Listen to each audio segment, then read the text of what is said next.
Good morning and welcome to our oral history talks on people who grew up, lived in Midland, worked in Midland. Today is Tuesday the 8th of March 2022. This interview is being conducted at 142 Bushmead Road in Hazelmere. My name is Don Butler and today I'm talking to Bob Sloper.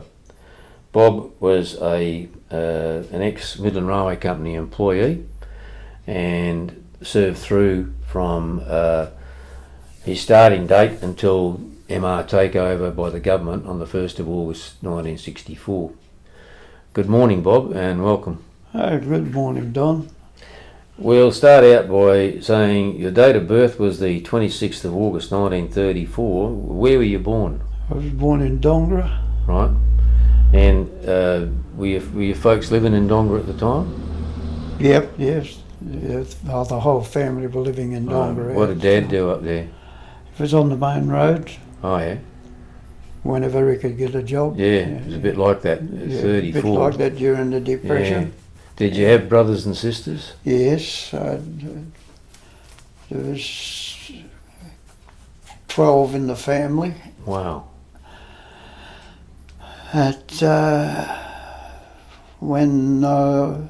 When I was born, and I was about 2-year-old, Mum and Dad always talking about Eddie and Wally and May and Frank. And I used to say to them, who are they?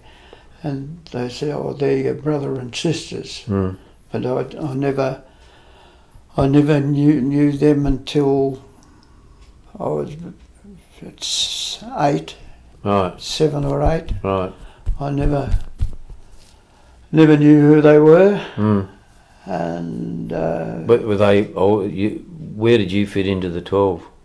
I was 8th in line. Right. I was the 8th one. So they're older ones. Well, and then up until I went to school, started school at Dongra when I was 6, and I was at school there until we were whisked away from home by the Child Welfare Department in 1943, I think. I remember.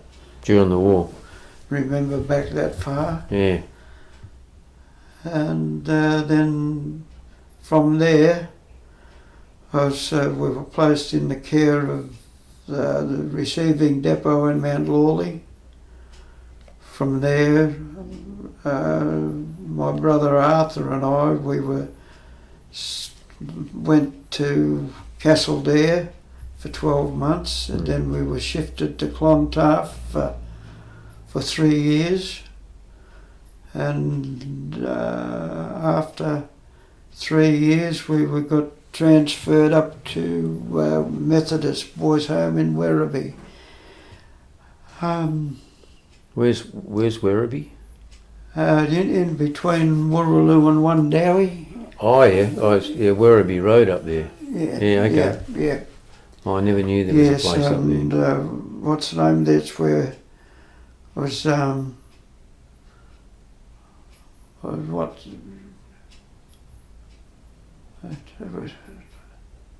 was about 13 then.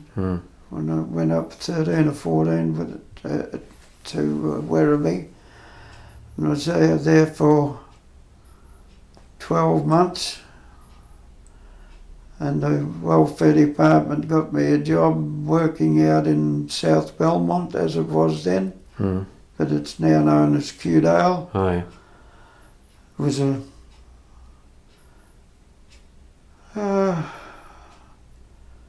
I stayed there until I went into national service in August 1953.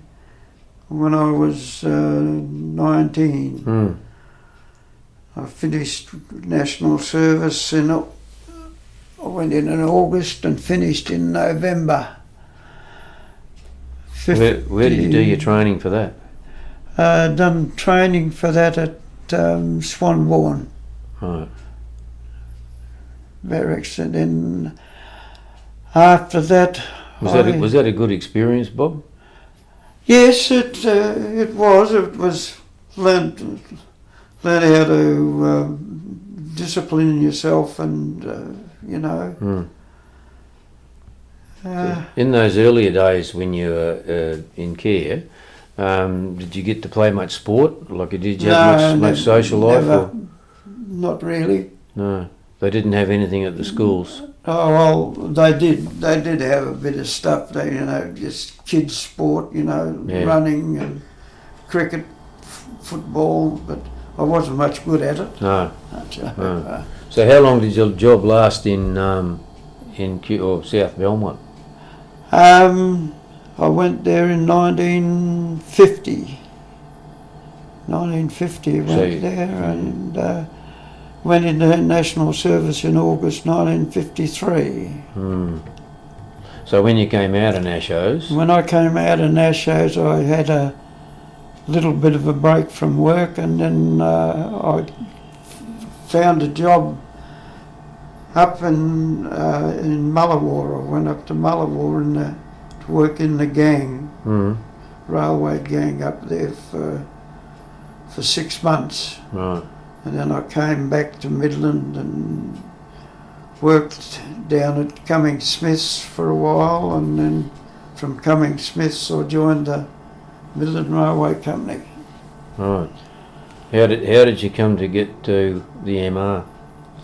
I just went over to the office and asked if there was any chance of a job. And old Joe Downey said, yep.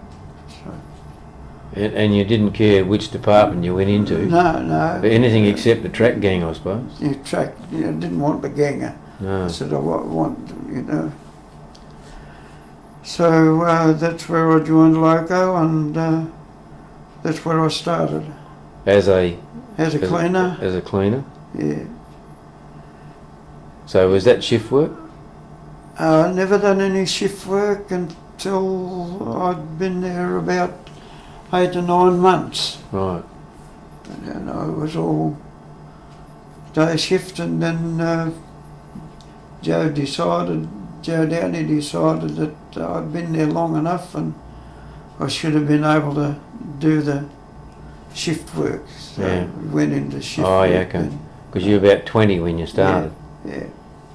So what was Joe Downey? What was his? He was the local superintendent, Oh, right. boss loco man. Okay.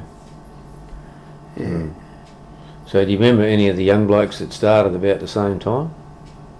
Were there many others taken on at that time? There was, what's the name that was cleaning there at the time there was Max Brandis, Roy Brady, Tommy Graveson, Barry Oldham, myself,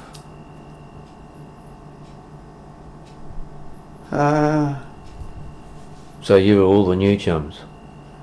You were all the new chums? I was with all the new chums, yeah. They were all senior to me. But, So how many, they had quite a fleet of locos in the MR at that time, yeah, remember? Yeah, what did they have? They had the old B class, they had 2 of those for shunters.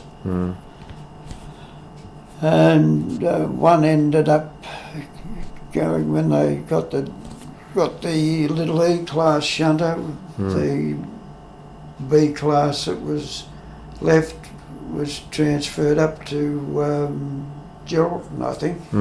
It's on the parkland up there at Geraldton. Yeah, it was in a parkland near the cathedral for some time. Yeah, then what's the name? I went out firing in 55. I had 1955. I think I had my first trip out firing. How far did you go out? Went out to Watheroo. Oh yeah. That's where the depots were. Can you just take you back to the cleaning? Can you just describe to us what was entailed in being a cleaner? Oh, I just clean the old engines and the rods and motions, stairs, tallow the cab, the boiler, What were you cleaning it? What were you cleaning it with? Kerosene Oh yeah. and kerosene and white waste, cotton waste. Yeah. Yeah, what's the name? And throw the when we'd finished with the cotton waste, we'd put that in a special drum for when we come to light up the fires, light up the old. So it was your job to light up. Well, my job to light up when I was on the shift work, afternoon shift. Oh, I see. You know, we had to finish cleaning whatever unit was there, and the day shift blokes had wood up put the wood in the cab for us, sitting on the footplate on the fire bars in the firebox, and would light it up about 4 hours before the crew were due to come on, so that they have enough steam. So they put a fire. Who were some of the drivers there then? Firemen. Drivers there was Ian Woods, Gordon Adams, Gordon McCarthy, Tommy McCarthy, Gordon Adams, Ernie Williams, Dickie Williams, Ian Wood. Was Begley there then? Possum Begley? Possum Begley there then? Possum, yeah, he was at Watheroo at that time. Oh, okay.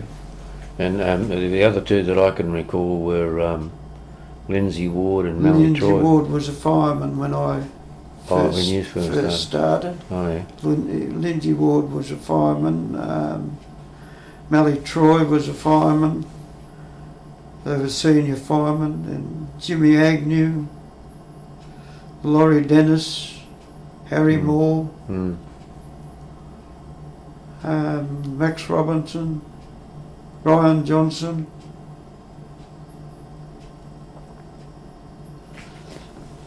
I can't think of. That's all right.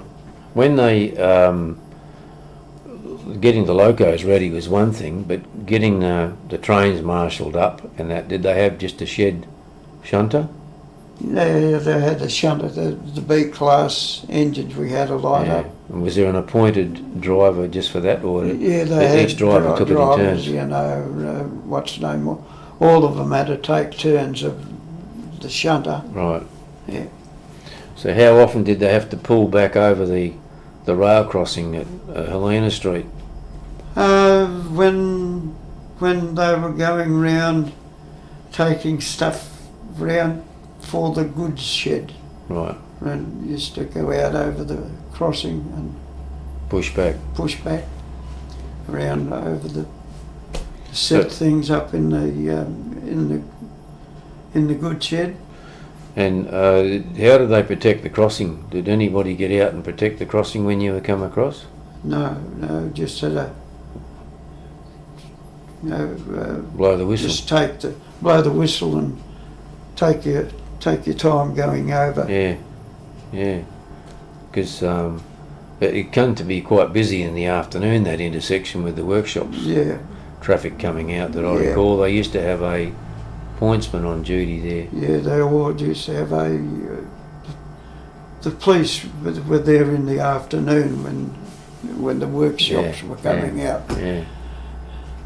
They had one of the station used to work on Midland Station. I forget his name. He was there and he'd stop the workshops traffic from coming over if there was a train coming from West Midland. This is an MR bloke, is it? That's old Wally Evans. He was in a Midland Railway Company employee. Wally Evans was, yeah. But this bloke that used to protect Helena Street, he came off Old Midland Station. Oh, okay. He was a government bloke when the government when the government workshops all broke up. You know. I in my day there, it was always a policeman came up from the old cop shop down near the renowned theatre. Lena Street. Yeah. So There was all on that crossing up at the Freemasons. There was always a policeman there on points. Yeah. So where did this MR bloke come and protect the crossing? Which crossing did he protect? His was only of a Saturday. Oh, okay. Saturday evening. Saturday afternoon. Okay. When the last train used to come in from Watheroo. Right. It'd get there at 3 o'clock sometimes, you know. Yeah. And other times you get there about 5 o'clock. Then we'd pull right through and then put the train back on the independent main. Oh, yeah. For it to be... like if you had a wagon come from Mora and it had to go to Corrigan or something like that, they had to go on this... Yeah, they had to go and get transferred over and then... What did you call it? An independent... Independent main, it was. Right. So, and anything that, say, came from Corrigan that had to go to Mora, the WAGR blokes would shunt onto there. They'd shunt it. And then you'd pick it up. Pick it up, yeah. Oh, yeah. So what was the feeling like working in the MR in those days? It was like a family for you, was it? Well, to me it was like a family. Yeah. It was a... one happy family sort of thing. You know? A lot of people were related, weren't they? Well, a lot of them were. Yeah. You couldn't talk about anyone at Walkaway. Yeah. Because there was always some relation. Yeah, it's right. Yeah.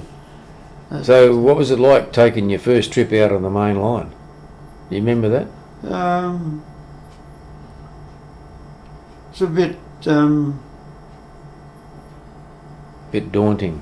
It was a bit daunting, but I think I had my first trip out with Dick Williams, and what's the name?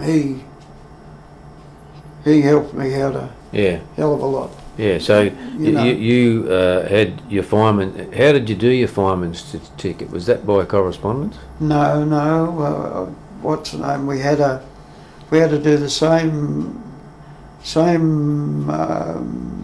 exam as what the government did. Right. The only thing that we never worried about was how to light up a U class, which we just used to put in, not used in MR. Oh, that was the oil burner. The oil burners. So to be a qualified fireman, it was really only like a boiler attendant certificate, was it? You didn't have to do safe working to go on the footplate? Yeah. You did? Oh yes, had to do safe working. Had to do exactly the same exams as what the government did. Oh right, and what about the vacuum brake? Did you have to do study? You had to go through that when you went through your driver's ticket, but you still had to know a little bit about it. As a fireman? Yeah.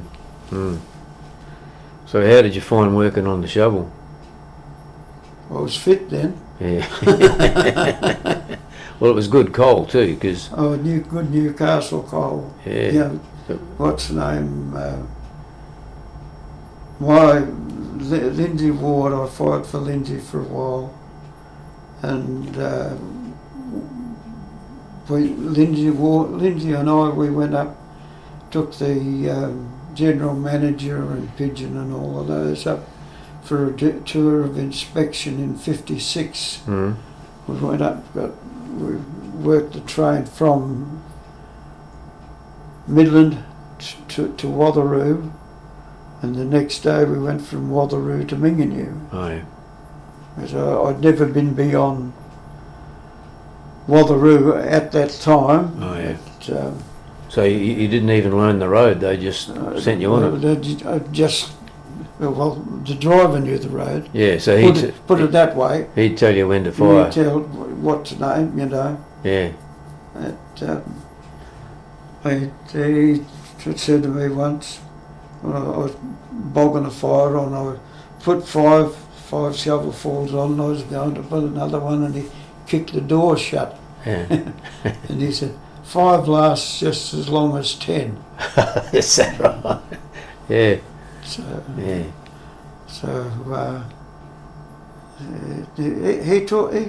he taught me a lot up there, Lindsay. Yeah. The time I was firing from at Minganyu. So those guys that did the inspection, that was just to go and inspect station buildings and make sure and take it out of the crews. Yeah. Basically. Yeah. Bit of a public relations exercise, was it? Yeah, just having a look to see how things were and how did they how the gangs were working. How do they interact with you? Yeah, interact and made sure that the station master were doing right, and your staff and ticket system was working. You know. Yeah. You don't remember who the traffic manager was in those days? Les Halliwell was, I think. Yeah, I've heard that name. Or no, hang on. Jimmy House was. He was a traffic El Supremo when I first started, because he lived over in the houses along the. Oh yeah, like where Victoria Street is. Yeah, you know, that's what I say. Joe Downey lived over there. Jimmy House. Jimmy Townsend. Him and his fucking dogs. Excuse the French. Yeah. Those houses were lined up with that white building, the administration block. Yeah. They were all along there, weren't they? Yeah, they were all along there. Yeah. And they actually backed onto that independent track that you talked about. Independent thing, yeah, where they used to park all the old carriages. Yeah. That, you know, for over the weekend. So when the mail train came in, did the WAGR bloke shunt the passenger wagons up into that independent line? No, that used to go in. What's the name? They'd take over. We'd cut off at the signal in Midland on the main. Yeah. And we'd go into the MR depot. Yeah. And they'd hook up and take it into Perth. Right. And when they brought it back, that's the time they'd bring it in. Once they dropped their passengers off in Perth. Push it back in. Yeah, so all the cleaning for those, the mail train as they called it. Yeah. All that cleaning was done in the MR. In the MR yard. In the carriage shed. Yeah. That was a separate. Yeah. A separate entity, wasn't it? Separate place to the goods shed. Yeah, so you had the goods shed and the carriage shed. Goods shed and then the carriage shed. Yeah. Do you remember if they had kerosene lights or electric lights in those days? Electric light. Did they? Yeah, they would have had generators and that on them by that time. Just getting back to the loco ops, I was always curious to know when you came out of the yard across that Helena Street crossing and you headed out towards where Lloyd Street is now, on the corner of, say, Morrison Road and Lloyd Street, there was a set of points. Yeah, that was the main line points. And now they were always set to go straight into Midland. Well, why would that be? Because there's only one or two trains going into Midland a week, and yet there was one a day come out of the goods shed. Yeah. So you blokes had to unlock the points. We'd unlock the firemen had, what they used to have, a Z key. Yeah. I think it was a Z lock they used to have. And undo it and then give the driver back his set of keys. Yeah. And pull ahead, and then the guard would hop out and bloody clip it up, lock it up, and set it for the main. Right. So the driver was the only one that had a Z key. Fireman didn't have a Z key. No, he had to borrow the driver's. Right. That was a bit time consuming. If you had, what would be an average length train coming out of Midland through Centrepoint? Steam days about 30 odd in it, 35. So, and they're all just two axle, weren't they? Yes, There single. there weren't too many bogeyed wagons. Yeah, there's some bogies, Hmm. you know, but most of them were singles. Right. And do they, like the braking systems on those were always kept well maintained? Some of them were. Yeah. It all depends on who the examiner was, Yeah, whether right. they'd do the right thing by, Yeah. you know. Did you have to do prior to departure from like the centre point yard there, as we call it, did the examiner do the brake test to make sure that they held Yeah, up? well, what's the name there? He'd make it all good, Yeah. you know, as they were going along. Make sure you had continuity through the train. He'd have to examine and make sure all the pipes and that were coupled up, and then he'd oil the boxes up. Oh, that was their job too. That was their job too. The axle boxes. Axle boxes. You go up one side. Yeah. And Did you have many hot boxes in your time? not really. No. No. For those that don't know, like a hot box is those axle boxes. If they dry out with the grease or oil, they get too hot. Yeah. And they just burn. Not very often. No. So you were a fireman right up until the time of takeover in '64. Did you stay in Midland all that time? When the takeover took place, where were you? When the takeover took place, I was at Watheroo. I got transferred up to Watheroo in '63. Right. And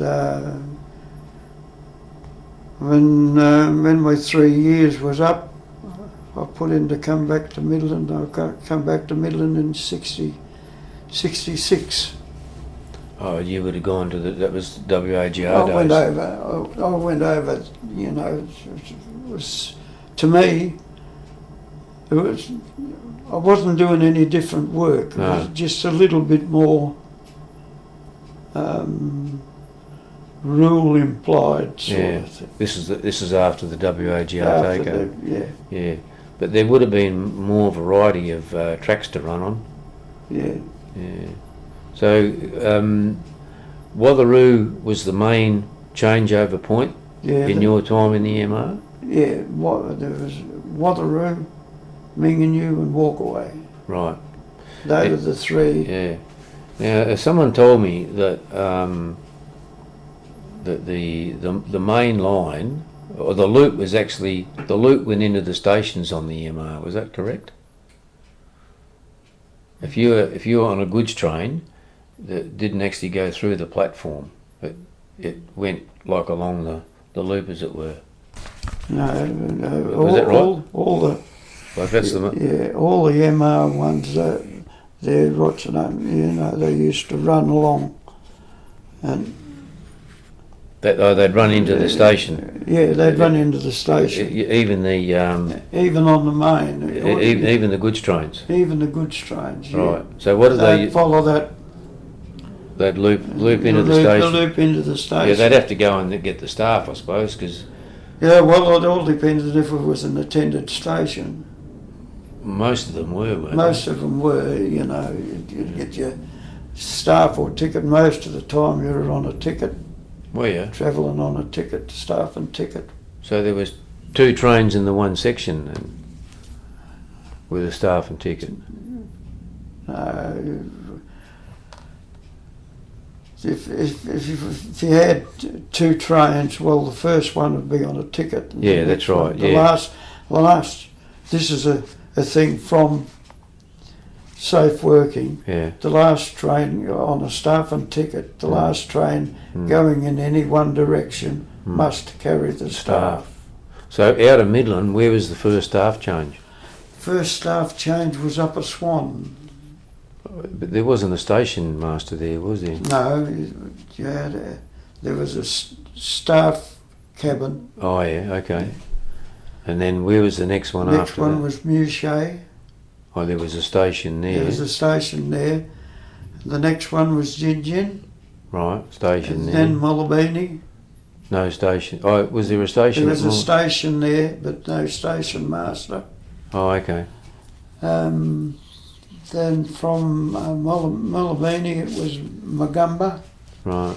Then Magumba to Mora. Then Mora Watheroo. to Watheroo. Mm. Watheroo, Karoo, Carnamah, Three Springs. Mm. Three Springs, Arano, Minganyu,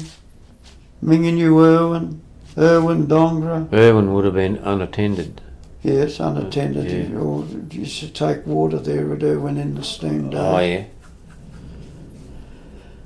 Yeah, then there was Dongra, and then Dongra, Bookra, and Bookra Walkway. Oh yeah. So you would have learnt the road pretty well between Midland and Watheroo. Pretty well. Yeah. When did you get to learn the road from Watheroo through to, well, would have been Mininu, wouldn't it? Minganyu. Yeah. That would have been when you. I learned that pretty quick. Yeah. Because what's the name, as I say, I only travelled over it once, going up to Minganyu for this tour of inspection. Oh, yeah. So you never did any work from Mininu into Walkaway. Yeah. Well, that was my home station. We went up there in '56 because of a wheat lift. We had to shift all the last season's bloody wheat Yeah. because old Smarty had a record crop put in. Oh, yeah. We had to shift all of last season, that season's wheat into Geraldton. Was that all bagged wheat? No, all single bogies. Yeah, but how did they get them onto the wagon? Did they load them in? Was it all bagged from the No, from the siding? siding. The old, what do they call it? Some bloody big shovel they used to call it. Oh yeah. Oh, they'd load the wagons. Load up the single wagons. I'd get a line of about 20 lined up. And Oh yeah. It was like a front end loader. yeah. What about the conveyor belts? Did they have They had the conveyor belt, and they had this shovel hooked onto the conveyor belt. You pull her back so far, and she'd wind herself forward. Oh yeah. So the like small parcels traffic, the bulk of the stuff that you carried would have been bulk like wheat and stuff, or was it mainly small parcels and small things? They used to get some small parcels, but that most of that used to go on the passenger train. Oh yeah. To go into bogie wagons. Right. So if you were taking a train from Midland to Watheroo, you didn't have to marshal stuff off too much? No. The passenger train you never shunted. The passenger train, no, but what about the goods trains coming out of Goods Centre? train, it all depends on whether you had what they had. whether you had a through load or not. Because like Mora was a pretty big depot. Oh yeah. So you would have had wagons being shunted off there. Yeah, we'd shunt it. And the guard would have to get down and do all the shunting. Yeah, the guard, shunting at Watheroo. Because, they'd get bloody cockers that have their super, Yeah. Yeah. What was the accommodation like in the barracks up there? Barracks weren't too bad. Really? At Watheroo? Oh, it wasn't too bad. Yeah, because I think when WAGR came along, I think they changed it to Mora, didn't they? Yeah, well, they did. They buggered up too, the way they ran it. They had a depot at Carnamah, and then they had a depot at Minganyu, and they had a depot at Mora. And what's the name that? I never actually worked on their thing up there at Watheroo because most of the time when they took over they kept the depots the same, you know. Did you have any derailments when you were on traffic? I had a couple of washaways out of Gunyidi. This was during this was in the government's time. Oh, yeah. We were coming back. I was flying for Laurie Reynolds, and it was they'd had a hell of a lot of rain east of Marchiggy. And there's a couple of creek beds there that we went over very, very slow because they'd be washed out sort of thing. And where we never expected, there was a bloody washaway. And there was a bit of a dip. There was a dip. Did you come off? No. Oh, right. No, we're very, very lucky. Was it in the daytime then? No, it was, sun was setting sort of thing. Oh, yeah. But we knew where all these spots, the wet spots were. Where the bad spots were. You just took it easy. This other one there was just down, or just north of Gunyidi. Oh, yeah. It's from here, about the length of the kitchen. Oh, yeah. It was washed away. Washed right away.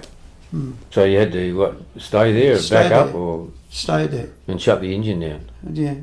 Stayed there until put the fire out. No, it was diesel. Diesel. I was leading into that. Old X-class diesel. Oh, yeah. So were you sorry to see the steam engines go? Yes and no. Why? I never minded working on them. Yeah. Never minded working on them. What sort of speed did you get up to on those? Oh, you could get up to a fair amount of speed. 30 mile an hour? 30, 40 on passenger train. On a straight track? Yeah. Yeah. So the diesels, you would have got wind of the diesels coming, obviously. Yeah. And then everybody would have had to undergo training on the diesels. Yes, we had to learn all the different things about them. Yeah. So the majority of blokes were glad to see the diesels come, you reckon? Yeah, they were.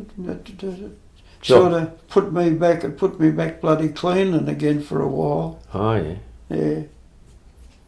But they still had a fireman on the footplate, didn't they? Yeah, still had a fireman on the footplate, yeah. They didn't need half as many. Right, yeah.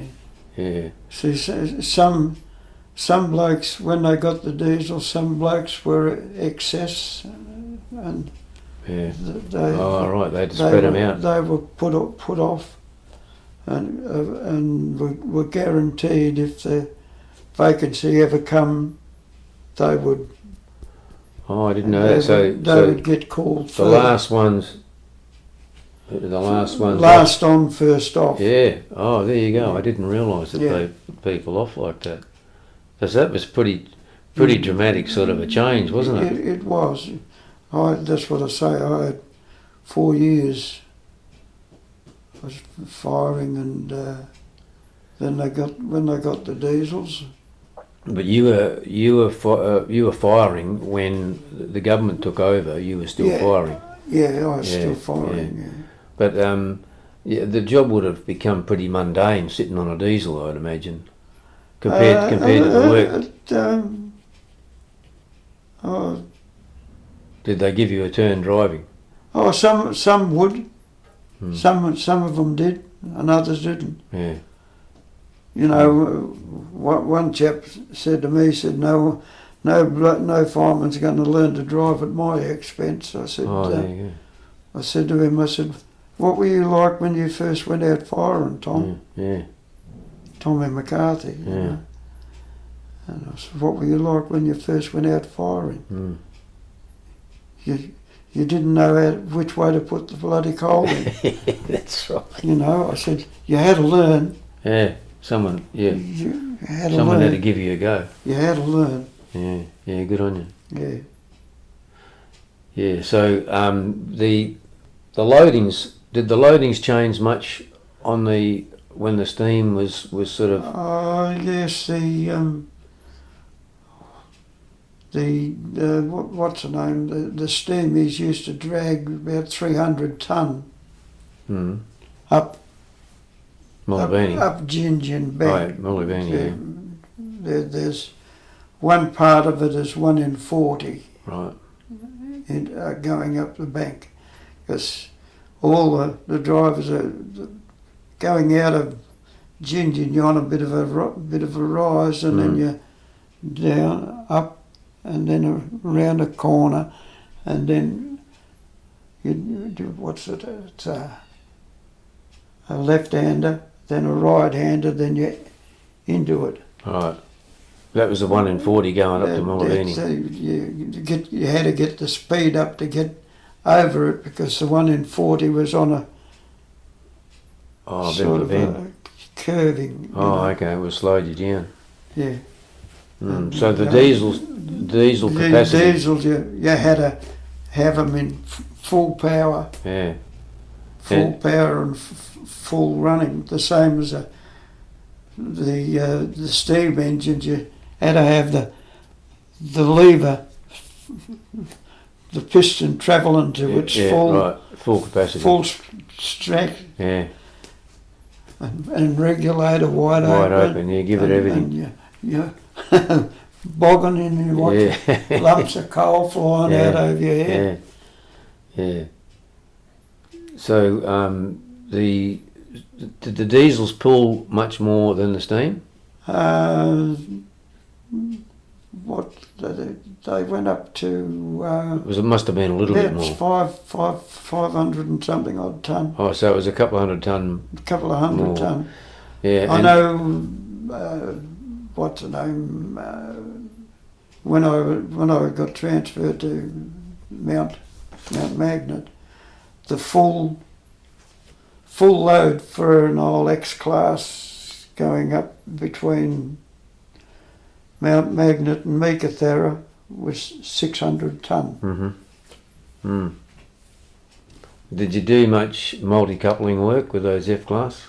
Yeah, with the X's. Well, on the F-class when they F-class. when the steamers sort of were taken out of service in the late 50s, early 60s, and the F-class came along. Were most of them multi-coupled, or were they just single? Bit of a mixture. I don't know. You don't remember much of them about multi-coupling. Right. And then of course the MR got those 2G class. Yeah, and they were much more powerful. They boosted up to about 450 tonne with them, being old G class. So you would have just fired on them. You would have had a bit of a turn driving. Yeah. Yeah. Do you remember many of the station masters along the track in those days? What was there? Well, they never had one in Midland. They never had one in Mouchet. I think Bert Reynolds was the last station master that was at Mouchet. Oh yeah. He worked in the accounts branch with me. In the accounts branch, yeah, Bert. There was Gingin was attended. Old what was his name? Albie Stokes. He was He was the SM at Gin. Then Magumba was the next one. Who was there when I started? There is a book on all the station masters. Herb Helliwell was a station master at Magumba. Then there was Mora, which old Bert Mortimer. And Watheroo was Kevin O'Dwyer. Carew was Pierce Taplin. Carnamo was Reg McCarthy. Three Springs was Bert Wright. Arano when I went up there in '56 was Bobby Williams.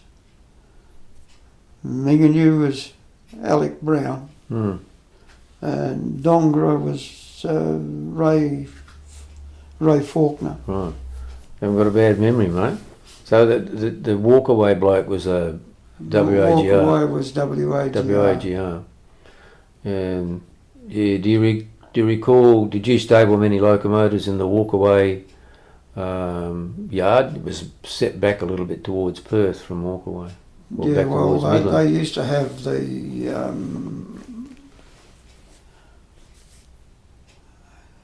what was it? Kelly's, they used to call it. Just to come in and pull up, and then they'd set you back into Kelly's siding, as we used to call it, going back into the what's the name, the MR Loco. That was down near the bloody river. Yeah, it was back towards Midland, wasn't it? Back towards Midland, yeah. And so when did you first get wind of the MR takeover? Was there always talk about it, or did it just sort of come along? Not really, never. That when all these buggers from the government started coming up, you know, riding up and driving up and looking around, because I was fine for old Possum. And we were sitting at Walkaway Station on the little F class, and this bloody old bloke came up and he introduced himself as Frank James. He said, "I'm the traffic superintendent WAGR at Geraldton." Oh yeah. Oh yeah. And he said, "Old Possum, James," he said, "when we take over this tin pot railway." Wow.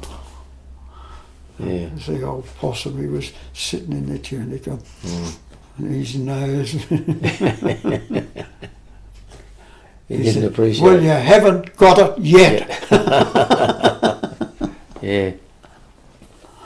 So was there, what was the feeling like amongst the blokes when they said the takeover is going to be the 1st of August? A lot of them, you know, they said, "I'm not going over, I'm not, no, you know." Tiger, your uncle, he was one. He didn't go, no. He never went over. He went up to Port Edlin. Yeah. Yeah, I fired for him a few times. Did the bosses come around and how did you get to know that the takeover was taking place? Oh, just through the grapevine. Oh, just through the grapevine, yeah. Grapevine. And you would have got a letter saying that your services were no longer required. As what's her name, Judas was talking about her dad, you know, with him in his on this bloody letter that, according to the takeover, we were to be employed in conditions no worse than at the time of takeover. But what's the name? They bumped our rent up. We were only paying six shillings a week rent at that time, you know, on the MR. But when this mob, they bumped it up to $3 and something. Put it up about 500%. Yeah, you're well looked after then. Yeah. Did John Dowson make a final tour of inspection or anything? Do you remember? I think it took a lot out. I don't remember. Took a lot out of him, I think, that takeover. Yeah, because he was a crook man too. That's right. Yeah. So I remember working in that accounts branch. Mr. Pigeon, he was the chief civil engineer. But he was ready to sort of retire anyhow. Yeah. Freddie Hall, the accountant, I don't think he went over to the WAGR. He was about retirement age. Les Helliwell would have been retirement age. Yeah. John Townsend, they would have been retirement age. So what were your overall, just to sort of finish off, getting onto the government system and saying goodbye to the MR? I remember there was a party in the garden. I don't know whether you were there or the loco crews mightn't have been invited. But they had a bit of a splash when the final takeover took place. There was a garden party outside the general manager's office there. And then I went into the accounts branch in Perth.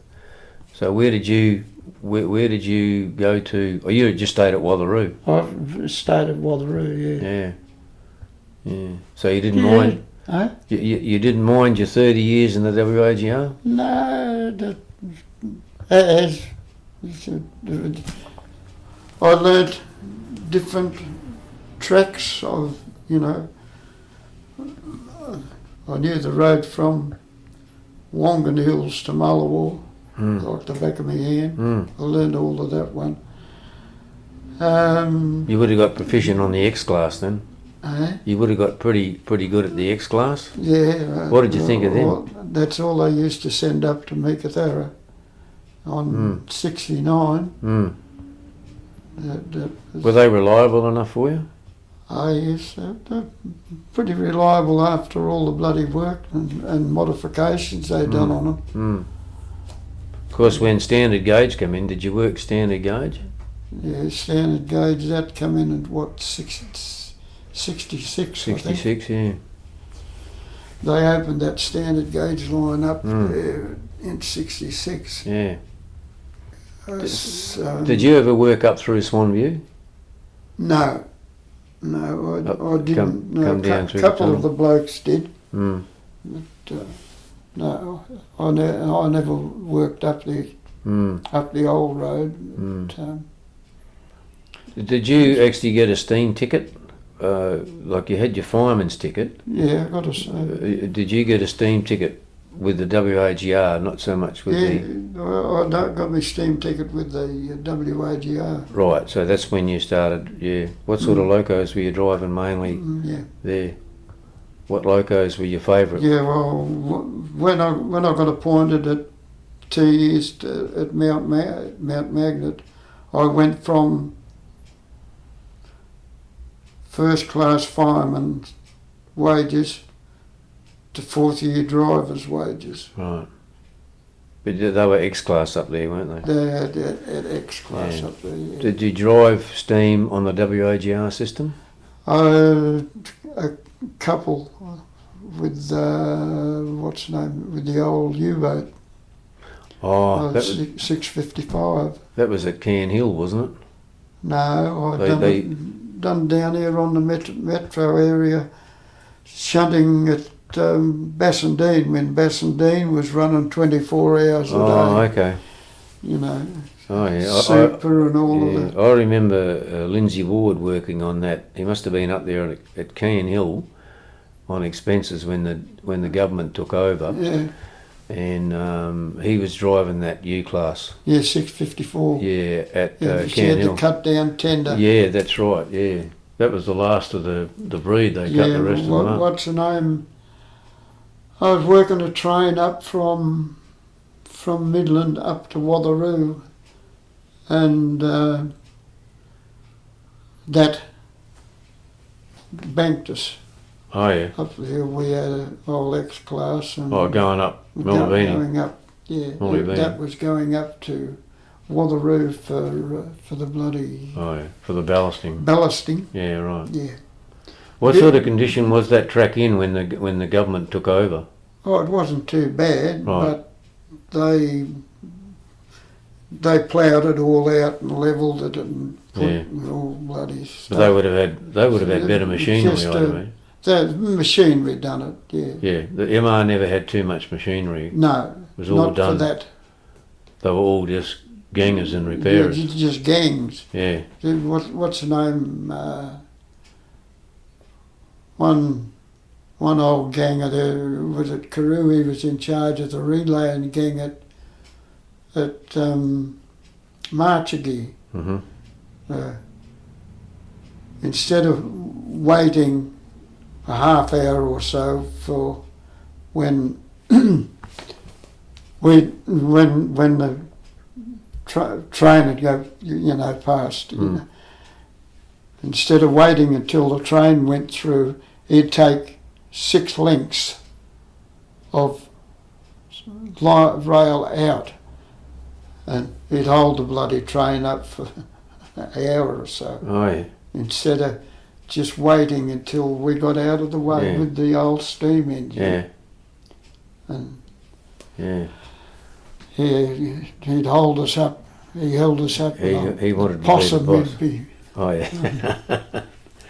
I remember that. He used to go past old Tommy Ford. And Yeah.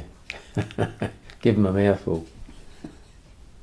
When those steam engines were taken out of service, I remember they marshalled them into that yard at Bayswater that used to go out to off the old. It out used to to the race run course, out to the race course. where the tunnel is now. Yeah, Yeah, I remember they were cutting them up there. they were cutting them up there. Yeah, that was the crime.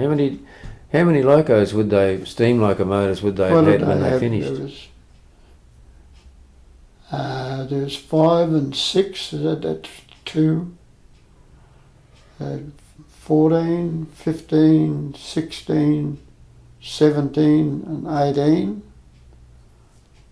19 and 20, and then the A classes are 21, 22, 3, 4, 25, 26, 27, 28, 29. Oh, they had about a dozen, 12, 15. Yeah, well, they had 21, 22, 3, 4, 5, 6, 7, 8, 9. There was 9 A classes, 2 D classes. And they were still in operation on takeover? They were still in operation. Yeah. They were, When you took the mail train out of that dock at Midland Station, yeah, you would bring the loco, would have been mostly steam or diesel. You would have come along that. we'd come down the main. Down the independent line, Out down, there used to be a little ground dolly. Right. Where we used to go past. About where Helena Street crossing is.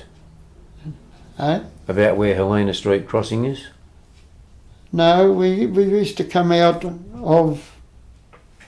No, it's all right. Just No. Out of the independent yard. Out of our independent yard, we'd go back towards Midland, Yeah. past the ground dolly, Right. and we'd give a pop, and we'd go down the independent main, Oh yeah. down the loop or the platform, Yeah. and then go out and wait over the crossing near Miller's used to be. Oh yeah, I know. Yeah. Yeah. And then you'd back onto. Then back onto the train in the loop. So did that passenger train? Did that come from Perth? It come from Perth. It came from Perth, and then they pushed it back into the WHR. Up WHR. towards Bellevue, Right. and then back in. So the passengers would be They'll be waiting. They'll be pushing back. Yeah, be waiting there when you're pushing back. Yeah, but If they had to pick they up bought. anyone in Midland. Sorry? If they had to pick up anyone or any goods. They never. It's a strange thing. They never left from the main platform. No, always left in that dock. Yeah, so they had to come from Perth, Well, yeah. go forward towards Bellevue, Bellevue push and back, then reverse the back. WAGR come off, Yeah. and the Yeah. MR come on. We'd go on. Yeah, yeah. Yeah, be sitting out there. It would be a couple of hours wait, I suppose. Oh, yeah. When you Just waiting for them. waiting for it to What come. did it leave about? 6 o'clock at night. Used to leave Midland at 6. Yeah. Well, Bob, I think we've sort of spun a good yarn here. We've gone an hour. That's really good. We've spun a good yarn. It's about an hour.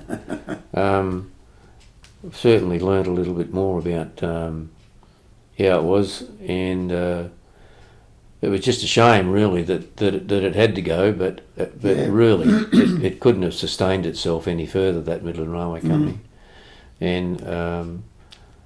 You know, we can be thankful to John Dowson for getting us all transferred across on the same classification. Yeah. Well, we went in.